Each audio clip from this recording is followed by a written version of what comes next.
Matahotra ny hihenan'ny valanaretina mpahazony zaza ny ministeran'ny fahasalamam-bahoaka noho ny fihenan'ny tahan'ny fanaovana-vaksiny nandritra ny fihibohana. Ahiana ny hiverenan'ny valanaretina kitrotro raha tsy misy ny hetsika atao ao anaty fotoana haingana, hoy ny dokotera Ramamondsoa, talen'ny programa fampiroboroboana ny fanaovana vaksiny ao amin'ny ministeran'ny fahasalamana. Isan'ny atahorana ihany koa ny poliomelita hoy hatrany izy. Mba tsy hahatongavana amin'izany dia misy ny fanentanana ireo ray aman-dreny mba hitondra ny zanany atao vaksiny.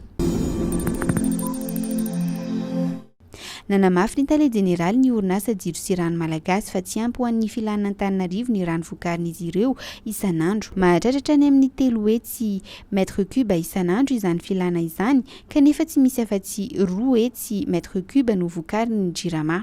Raha hetsy mètre cube araka izany no tsy ampy ilana famenoana hoy ity ministry ny rano sy ny akoranafo teo aloha ity. Ahafahana mameno izany dia nilaza i vonjimaika fa misy ny fanentarana ny toby famokarana ao mandro seza ahafahana mamokatra 4 mètre cube isan'andro. Misy ihany koa ireo famokarana rano amin'ny kontenera 5 mamokatra hatramin'ny 100 mètre cube isan'ora izay apetraka any amin'ireo toerana sarodrano.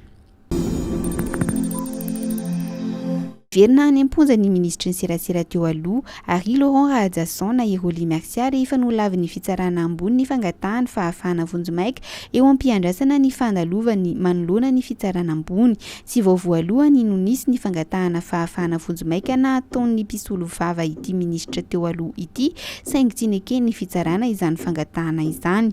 Amin'ny volana febroary 2024 any vao hiakatra fitsarana ambony ny raharaha mikasika ity ministra teo aloha ity izay noelohy ny fitsarana mba raha tonga voalohany ho niray tsikombakomba tamin'ny fihetsiketsehana tsy nazahoana lalana, fanakorotanana saim-bahoaka ary fampirisihana fankahalana ny mpitondra fanjakana. Sazy miatra 470 volana an-tranomaizina no azony tamin'izany ka izao nampiakariny ny fitsarana ambony izao.